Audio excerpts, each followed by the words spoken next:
Hi guys, why is the government flogging this dead horse? That was the question put to historian Sir Anthony Beevor. The horse in question is the Rwanda policy.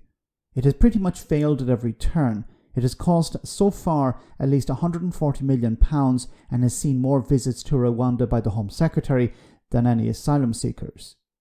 Sir Anthony explains here that this type of thinking stems from Boris Johnson, who believes that government should be allowed to ignore the law.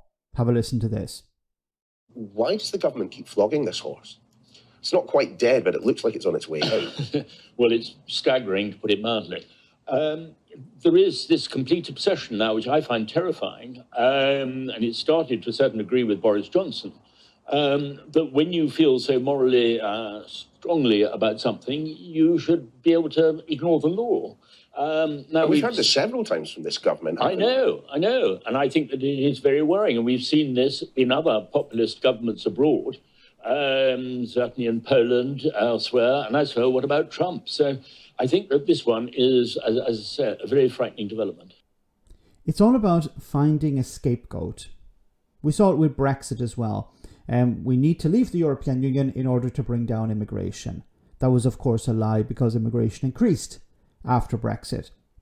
Where the immigration came from changed, but immigration numbers went up. Now, this is about lying to the public, but finding a scapegoat, saying this is the problem and here is the solution.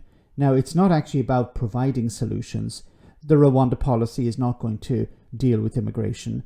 It's not designed to deal with immigration. It's about pandering to a small section of society that the Conservatives know they need in order to hold on to a number of seats. Or originally, I think the plan was to win the general election with. They know that they don't need a policy that is popular with the public. It needs just to be popular with a small section of the public, that section of society that they need in order to turn out and vote for them, to hold on to that power. We saw it with Trump telling the Rust Belt, I'm going to fight for you. And in reality, he did nothing to help the Rust Belt. But he created the scapegoat of China. He created the scapegoat of jobs going overseas. He created the scapegoat of immigrants coming in to taking people's jobs. And the solution, of course, is populist, to build a wall. Simple solutions to complex problems.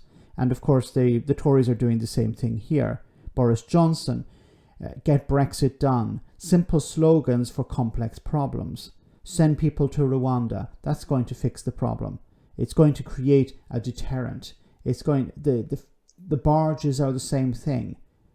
Something visual. Something that, as even Suella Braverman was saying, she dreamed of seeing planes taking off and flying to Rwanda. It's all something visual for the public. It's not actually about the nuts and bolts of policy. It's not about putting in place something that would actually solve problems. It's all just visual. It's all just optics. And we're seeing it more and more with parties around Europe. Of course, immigration is a very easy topic to bring up and use as a tool to convince the public, or at least a section of the public, to vote for you. Whip up anger and then provide an optic solution, not a real solution, just something that you can present to the public as your way of dealing with the problem, when in reality it's not about dealing with the problem, it's about whipping up anger. It's frankly absurd that Rishi Sunak is doubling down on this. What he should do is he should ignore this problem. He should say, okay, to himself or to his team, we have to move on from this. We have failed. Let's actually focus on other issues that could actually help us hold on to power. Let's try and fix the NHS. Let's try and deal with the problems of Brexit. Let's try and rebuild schools. Let's actually create something positive in society that the public would actually vote for. But instead, it's doubling down on these culture wars or doubling down on immigration because it's the easy option.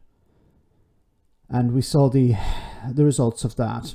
Let me know in the comment section, guys, what you think. As always, your comments are greatly appreciated. Thanks a lot.